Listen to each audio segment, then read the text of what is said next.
No. Hi, everybody. Got church? Get church right here at Canonsburg UP Church, 112 West Wright Street, Canonsburg, PA. I'm Kenton Klink, just a piano player. I'm Al Barker, just a parishioner, common parishioner. So, yeah, he just started showing up at Al. And this guy here is Just a also guy. new.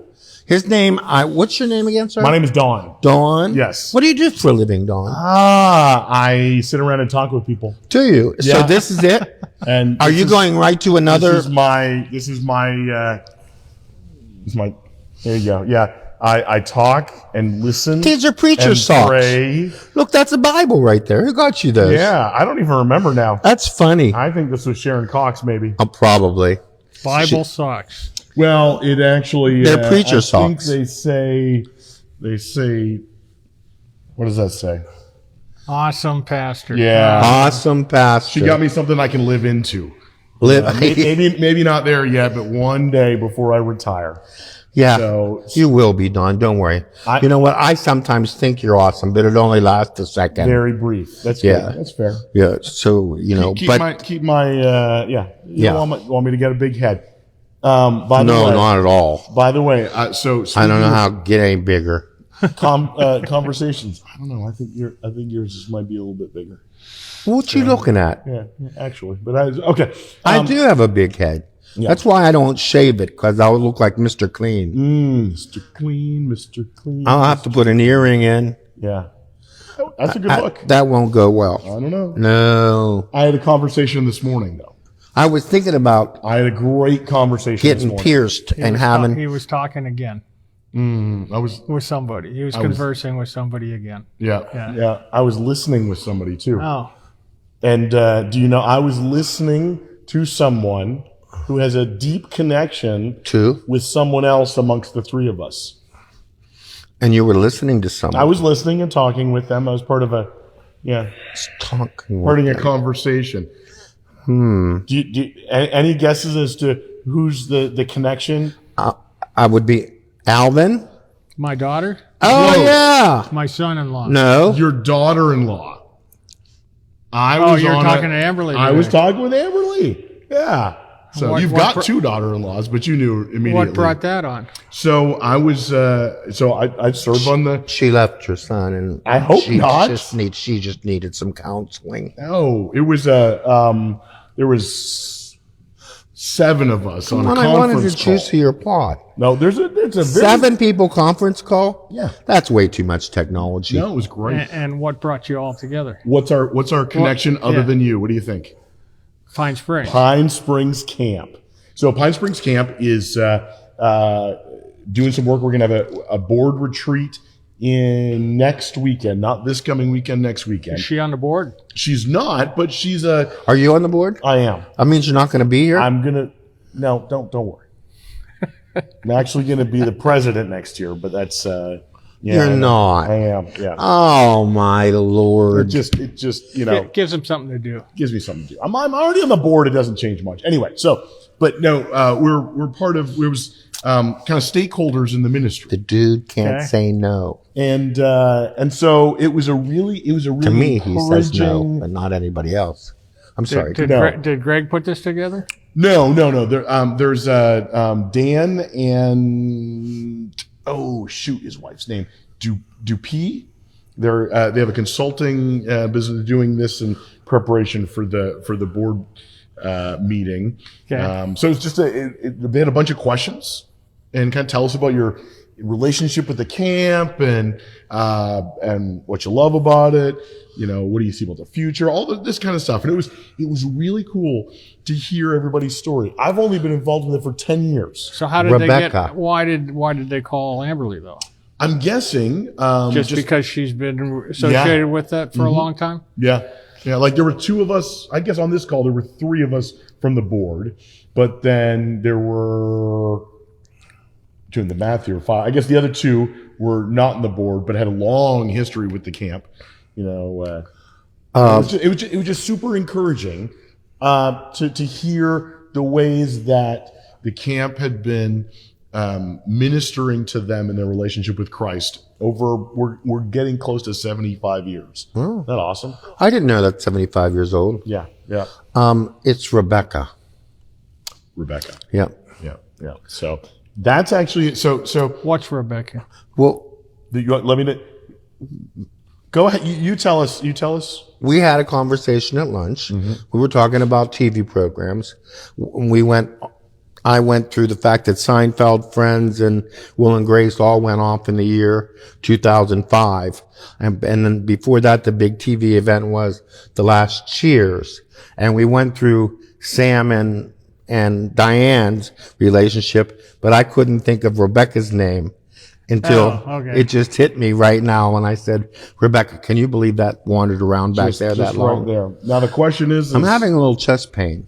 Okay, all right. Just telling you. We'll pay attention to that. If I go down, somebody else has to play. We just had a CPR training. Did you go? There's a lot of people. I missed it. Well, there you go, Mister. I'm no good in an emergency. I know where the paddles are. Clear. Yep. So Yeah, but are you authorized to use them? He will be today. it's either that or nobody plays piano. So Okay. so that's a good segue though, Rebecca, and the conversation, because one of the parts about the conversation I had about the camp just talked about people. And this goes to the question of the day. People. Let's talk about one person who had a significant impact in your relationship with Christ over the years.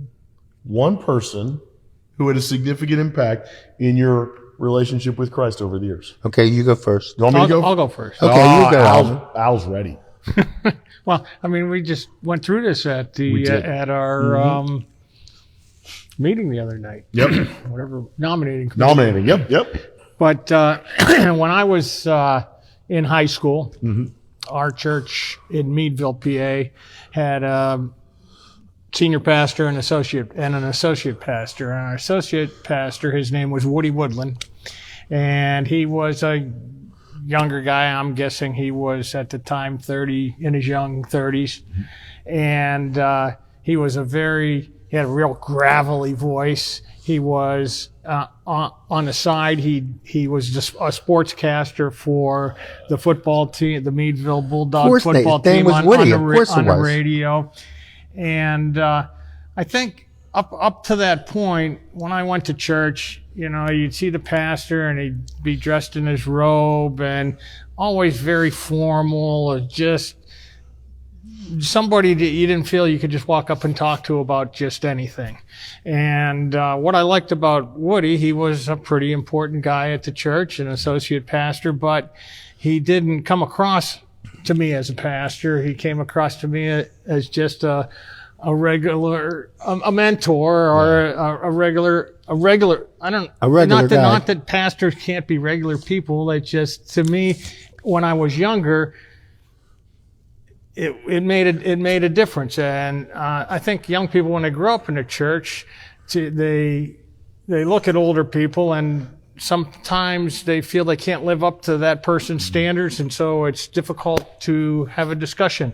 I know that's one thing I like about this church, and one thing I like about you, Dawn, specifically, is you feel like a normal person to me. And I mean, just the get together that we have here on Wednesdays, I think brings out to a lot of people the other side of you that you don't see if you just come to church and worship on Sunday.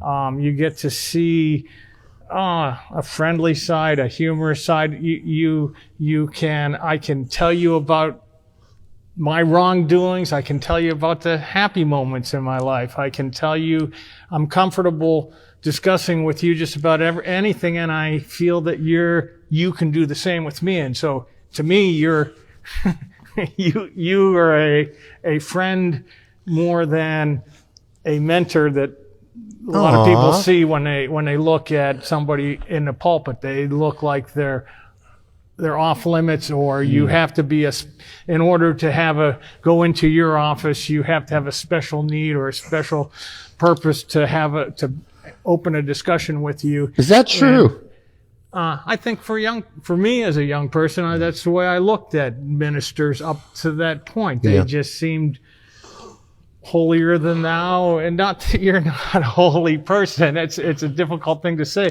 but as a kid looking at the person in the pulpit, they just look at them differently than somebody's dad sitting in a pew next to them. Thank you, Al. And so he made me pay more attention, learn more, understand God more, understand Jesus more, and he helped us. I'm talking about the group of kids that were my age in church, feel more comfortable in a church setting. And that's one thing I like about coming here on Wednesdays, is sitting in the sanctuary. It's just another room, but it's a special room, but it is just another room, and you can say anything you want, you can do anything you want. And some people feel that, they're confined to being able to do just about anything in the sanctuary because they think it's a sacred place, which it is. I don't want to take away from what the place is, but to feel comfortable, you have to feel that you can talk to God, you can open up, you can say anything to him, and he'll listen to you. Yeah. Woody Woodland. Woodland. Yeah. So then our senior pastor retired, and we got another pastor, and I think that Woody left. The elders didn't feel that Woody was the right kind of person to lead the church, and I think he got discouraged, and he ended up going up to New Hampshire, and he's a pastor at a church up in New Hampshire. And my mom and dad have visited him over the years a couple times, and I know he's still preaching up there. Nice. Oh, nice. You ever reached out to him? And no, I never have, but you know what? Now, how old would he be now? Well, he's got to be 15 years older than me. So he'd be maybe he's not 75, 70. Maybe he's not preaching anymore. Yeah, he's probably not working anymore. Those preachers don't have a long shelf life. Yeah. I'm not going to give you homework, but I'll tell you this. If I was Woody, I would want to hear that in some form or fashion. Me too. I think that's pretty cool. Me too. Maybe Woody watches our videos. You don't know. Yeah, we did a bunch of fun stuff in our church. He put together a play group of high school students, and we did every year we did a different play in the summertime or a musical, and we performed it at our church, but we also performed it at other church. We went all the way through New England one time. We went up to New Hampshire and Massachusetts and Rhode Island and performed it at churches. And then after we performed it, we sat down with the congregation, had a dinner, and talked about maybe the Christian meaning of different portions of it. I mean, we did one play called The Hobbit, which was the story of Bilbo Baggins and everything, which is not a religious thing, but there's religious connotations if you look at different things. We did a religious musical called Tell It Like It Is. And we also did one of my favorite plays that we did was a show called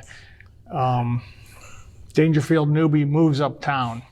And it was about a dying church where the pastor was getting old, and the secretary of the church was all nervous about the Alcoholics Anonymous meetings that they had in the church, and the kids playing, and how the church was getting beat up, and that she was all concerned about that. And all of a sudden, they needed a miracle to save the church, and a miracle came, and Woody was the miracle.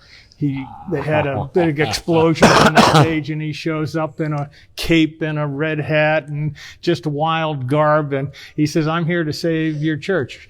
And he says, "It doesn't matter if your pews get beat up. It doesn't matter if your kitchen gets messed up or the floor is dirty. The key is your church is being used. And if the church is being used, the church is alive." It's when if you protect everything and you never allow things to happen, you don't allow the AA groups to meet here, the Boy Scouts, you don't allow anybody to use the sanctuary, you don't allow anybody to do this. There's rules about everything.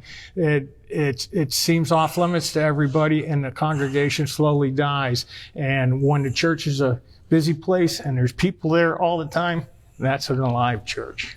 It was a very interesting play. We did that quite a bit. Oh, nice. That'll preach, Al.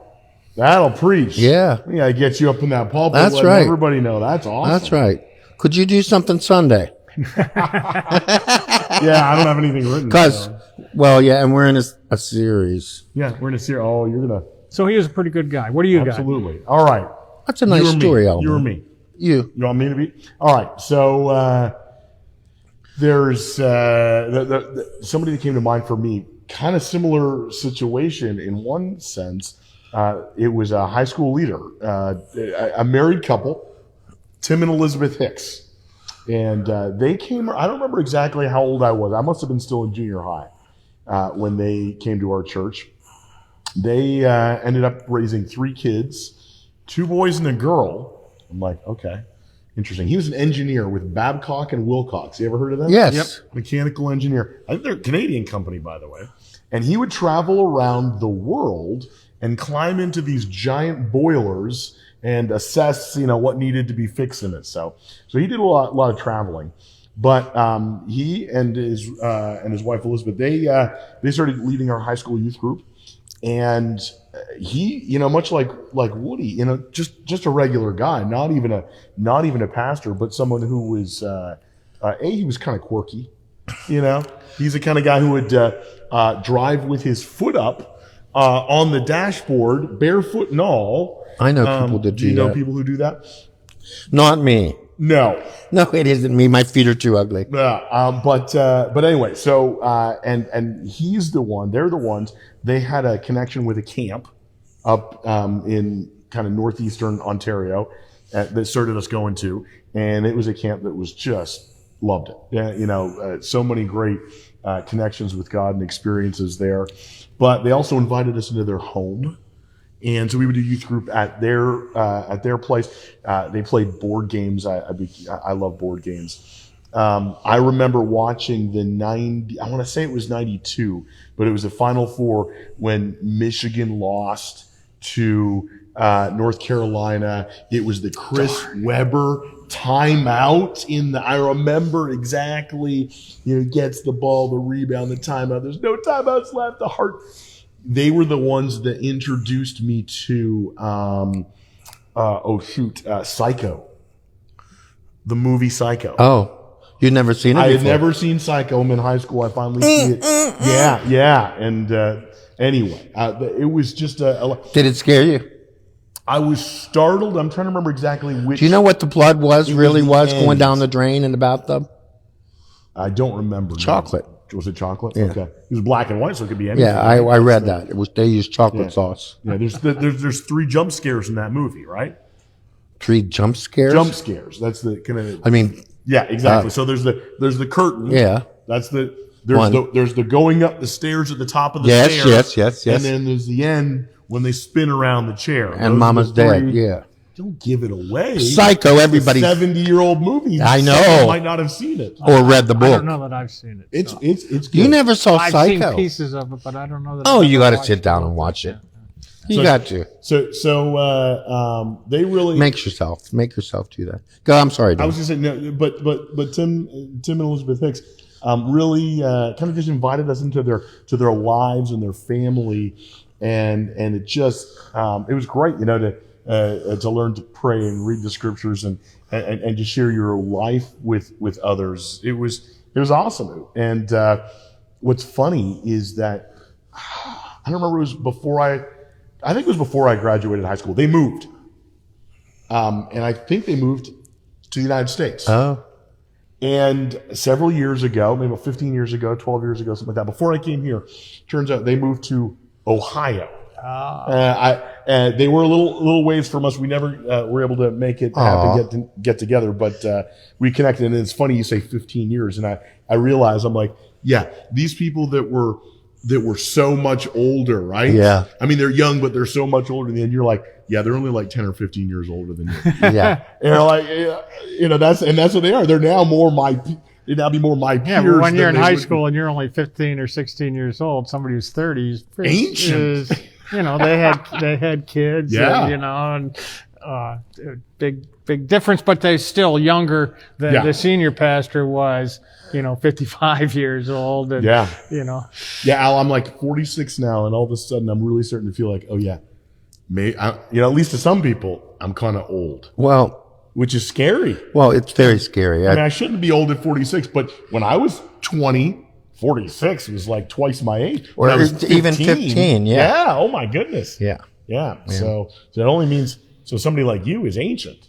So No, I think it's important for kids, anyways. I mean, if you know their names and you call them by name, I mean that makes a kid feel pretty important when they're, that when some adult comes up and says, "Hey, Stacy," or "Hey, Paul," Hey, Nick. and wow, he knows my name. That important guy right there knows my name. That's pretty important. Yeah. all right. Right. So that's Tim and Elizabeth both. Tim and Elizabeth. Yeah. Hicks. Hicks. Hicks. Hicks. That's a Canonsburg name too. Hicks. Is it? Yeah. I don't think they're both Canadian. I mean, although they might have. I don't know. Well, I'm just saying. They became. Yeah. We have Hicks. Yeah. Hicks. There's Hicks everywhere, even in New York City. Well, we are in Appalachia. That's right. You dropped your microphone. Uh-oh. Nobody can hear you. Right. Well, he's got a big talk. He's got he's going to tell us about who his now I'm impressionable eager. guy was. Yeah, who's someone who had an impact in your journey of faith? Well, I will tell you. Of course, you guys know I was born and baptized right here in this church, and have been right over there. Been a lifetime. Where member. did your family sit again? 3 rows from the back, on this side in the center. In the middle. Yeah. Okay, 3 rows from the back. Yeah. Now, of course, there was a pew or two more here, but Yeah. I'm just trying to. I can envision My mom was the on the end. the people that sit there right now. So Right. go ahead. So But the person that did it for me did it by leading a group of people, and that was Dennis Mumper that I'm talking about. Okay. While he was here and while we worked together, we met a lot during the week, Dennis and I, and when we talked about church several times over the years, we thought that it was God's will that we were together here in this church, because what we did here was amazing in a way. And in that, what was amazing was the amount of music that we could get out of a group and how much the group grew in that. Well, having that large group and having the ability of having, a couple generations of musicians that we could call on to be a little orchestra when we needed it. We could make music, and we did, and it was a glorious time in the life of the church. But it also, to be in the midst of that, up there in the midst of making that music and that music occurring, is what lifted me up to believe to the height that I believe now. Is that you could feel amongst those 40 or so people in that choir loft, the Holy Spirit was palpable there. And it was just, and it's still a wonderful time. I still enjoy making music, but it was Dennis and I being together, common, the things that we had in common, how close we became over 31 years of working with each other. long time. That's a long time. Yeah, and to put up with each other. Yeah. Because it's been not even 11, and What? I noticed I haven't Got gotten it up to about here. what did you notice? I haven't had an invitation for dinner, Oh yeah. and I thought for sure you were coming with a pie today, Albert. Did you make any pies recently? We ate it all. Did Yeah, we made it for the football game on. what Thanks. what kind of pie did you make? This week I made blueberry. Blueberry. I made a blueberry. I don't even know what you could call it, because Do you know what I read about blueberries? Huh. That they inhibit the growth of, or the formation of Alzheimer's in your brain. There's some kind of coating that goes in your nerve endings in your brain as time goes on, and it's a protein. And the blueberries, whatever they have in them, inhibits that coating from You have to eat occurring. them raw, or can you have So them cooked? keep on eating them blueberry pies. Yeah, but can you eat them cooked, or do you have to have them raw? It didn't. We didn't talk about whether it was cooked or raw. Okay, because sometimes that really messes things up. Well, but if you have all the juice in there, the last one you baked was really juicy. Yeah, I stopped doing that. You did. I've got that under control. Okay. Too juicy. Too juicy, yeah. I didn't cook it long enough, and I don't think I put enough cornstarch in it. So I made a blueberry. We'll call it a crumble. But I took so Bridget had some blueberries from Starbucks that needed to go out. I know, because I got all those blueberry scones. And well, these were just the blueberries. And so I took half of them and I put them in a pot. I had a little bit of water, a bunch of sugar, a little bit of lemon juice, boiled it. Then I took the other blueberries and threw them in the bottom of the pan. Once I'd boiled that thing, and I did make a mess. Boiled it over a little bit. Poured it over, and then I put the crumble topping on and I baked it. Just like an apple crisp or whatever. no I bet crust. that was good. No crust. I didn't have any pie crust, and you and Kathy Stewart, and I'm sure a lot of you could make a pie crust like that. I've tried a couple times. He buys that stuff. I've never saw it before. It's already. I do the pre-prepared. Do you do? Yeah. You don't do that. No, you make your own. Yeah. Yeah. So, I can't even find that in the store. go to Aldi. Well, I don't want to look for it because it will require turning the stove Yeah, on. because it's so easy to make. It's just flour and salt and That's all you use? Flour and salt? shortening. Shortening. How much shortening do you use? So I use, to make one pie, I use 2 cups of flour Okay. and 2/3 of a cup of shortening, and a teaspoon of you salt. use what are you calling shortening? Crisco or Crisco. lard. Or lard. Do you use lard? Yeah. Oh, really? Okay. Crisco's easier. Yeah. Yeah, Crisco Yeah, is my mom, when she would, because I do remember this, she would take 2 knives, put them side by side, and cut it up that way. How do you cut up really just with your fingers? Really? Yeah. Oh. My mother did everything. Because the Crisco's so malleable? Crisco's, more malleable than lard is. Right, And okay. you want them to be cold. Yeah. The ingredients you want to be cold. You put cold water in, and you try to keep it cold. And the less you handle it, the easier it is to roll out. Yeah. Okay. But you do it just by your fingers?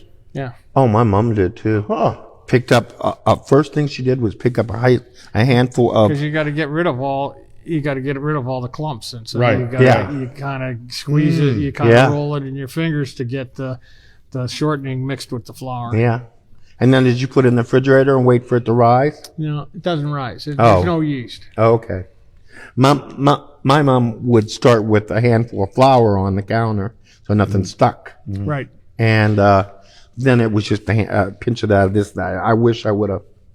You're Paid inspiring me, attention. Al. It's really I easy. feel like I need to maybe try that. Yeah, it's very easy. Because I love Can I come to dinner on I love Friday? a good, It's just messy. no, It's just I can't remember messy. That's okay. I'll stop over. It's just messy because you need big counter space to Yes. be able to roll it out on. Yeah. And you either need a cold counter or they make I got this plastic thing that I put down on the counter for it. Oh, It okay. helps so it doesn't stick to the counter. So Oh, it okay. doesn't, but it just makes a big mess because you end up with a bunch of because you got Yeah. flour on the bottom, you got flour. Oh, on yeah. the You top, had and around the rolling sweeper it and out, clean and everything, yeah. It's just messy. So if you're making 2 or 3 at the same time, it's a lot easier than. I mean, it's just You know as what I hard as didn't making know one until at a recently?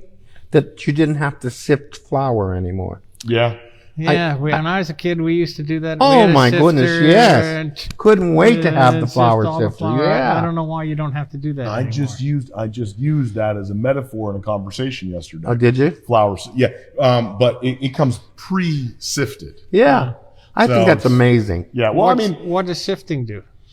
So Yeah, what I did it? understood, there just- would be the It just the makes it flour all the was same not- size. The flour was not ground fine enough evenly, so it would basically take out. Oh. So the sifter, it actually breaks up bigger pieces, and so they fall through the. And it keeps, if there's other stuff, it'll sieve. just stay out. Just keep it. Yeah. But this is what someone But else when said. I used to sift flour, we never had anything left over. I mean, you sift No, it right. and It all you'd have this wheel that would force the Yep. flour through the sieve, and you'd have nothing left when you were done. What color was yours?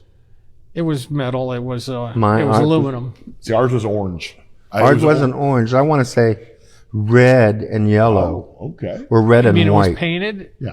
Oh, I guess ours had a red wooden handle. I had a wooden handle, a red wooden handle. But here's what they said. So again, I'm with about, I don't know, 7 or 8 others. They said that's to sift out the bugs. Sift out the bugs. No. I said if I found any bugs, I'm pitching the whole bag. Well, yeah. I don't need that. I'm like, I always thought it was to get everything mixed up good because Yeah. like when you bake a pie, you got to mix the salt. You know what in I with thought? It, so I'd put the salt right in with the flour and in the sifter. sift it all together. you know what I and it would thought? get mixed up good. My thoughts were much simpler. I'm helping mom bake a pie. she's giving me a job to do. Yep. It's not really useful. There's Nope. nothing. There's no value in it, but I'm here. Did you And have? it never got washed. I mean, it'd have Right. like a pie pan that you'd set the sifter in and Right. you put it in the cupboard that you put way. it away. Yep. And you never washed My mother put hers in the flour. Okay. Yeah. Did you have a green Tupperware bowl? No. It was the bag. We had a We green. had a sack of flour. We had a green Tupperware bowl, this big, this deep. Oh. Well, your mother And, cans. Well, that was before that. But she would make basically a homemade Bisquick. I love Bisquick. And I'll tell you, the best, she would make tea biscuits. Oh. And they were some meals, it would just be tea biscuits, man. Oh. You just make, now, I don't know if it's cheap or not. I guess it could be cheap, but, and it took forever because you got to make the mix and then you got to, roll it out. And then you got to add whatever else to the mix. Then you got to cut them. Then you got to bake them. And you got to But man, tea biscuits with butter and cheese, or butter and cheese and strawberry There's a jam. Oh, Bisquick for a strawberry shortcake. yeah. Oh. The thing best. I don't like, I like the smoother top, not like they just make it like with the little. Oh, I don't care about that. Yeah, Why? Because it's a little bit lumpy on top. Yeah, and just like some. Don't you buy those little extra blueberry crispy. muffins that you pick the top No, off first? they're more crispy on top. Yeah. That's, I'm like, My mom used to just make desserts all the time. We used to Yeah. have desserts almost with every time for dinner, every dinner meal. And Anymore, how many we kids never, again? we never have dessert. We had, five kids. Five kids. No, we didn't have Mom dessert and Dad, either. and we Al. always ate at the dinner table together, and she No. always made a lot of cakes, a lot of pies, Yep. a lot of cookies. I mean, just always seemed hard. I can't telling imagine you. we had dessert every time, but it seemed like we had it most of the time. See, we didn't have dessert. My mother baked pies, but not for dessert. On special occasions. Well, yeah. Yeah, or if she was in the mood. But they weren't for dessert. They were for any time. Oh, And she would bake like 5-6 pies. well, ours were for dessert, and if you wanted them anytime, you had to sneak in there and just, shave off a little Shave bit. off so that nobody Shave a knew. little Oh, bit off I the would edge sit and eat raw It would- dough. And so by the time 5 kids went through Did the you eat pie raw that dough? started this big was this big. Yeah, did you eat raw dough? Oh, yeah. Oh, I loved raw dough. Good stuff. They used to say you're going to get worms. Worms. Yeah, if you eat raw dough. Yeah. Yeah. Well, it was a salmonella, right? It was the fatting of the egg. Yeah. I didn't know this, but if the egg comes in contact with the feces of the chicken and they're not washed properly, that's the problem. Well, that's cookie dough. Well, anything with egg, right? Well, but so pie you or mean pie dough, pie there'd be doesn't nothing have, with doesn't Yeah, but have that's a any- raw egg. Right. And, If you're it's gonna- not very good, but pie dough. Is No, not- it's not. No. good. No. Pie crust, yeah. So, hey, I'm just looking at the clock. I- We're gonna our outro's gonna Enough start of our up. baking episode. I think, yeah, our outro is going to start up. So we're going to go to music in just a second. But this is also a good reminder of this whole conversation, the end of this, as someone else. And I bet if we could take a whole another episode and talk about the impact that our moms had Yep. on our faith, Yep. on our face too, but on our faith. Yep. So many times, other people are part of our story about us coming to faith and encouraging us in our faith. And Oh, I mean, just the one hit wonder on that is that if it wasn't for my mom, I wouldn't be here right now. Yep. Yep. If it wasn't for your mom, you wouldn't be able to sit No, at that piano. So, come. But I wouldn't come on be out. here. Got church? Get church right here at Canonsburg, UP Church. Yes, he'll be here. Okay. 8:30 and 11 a.m. We got stuff this weekend. We got men's breakfast at Yes, 8 we o'clock. do. Men's breakfast at 8 o'clock. Women's brunch. No. Yeah, I guess so.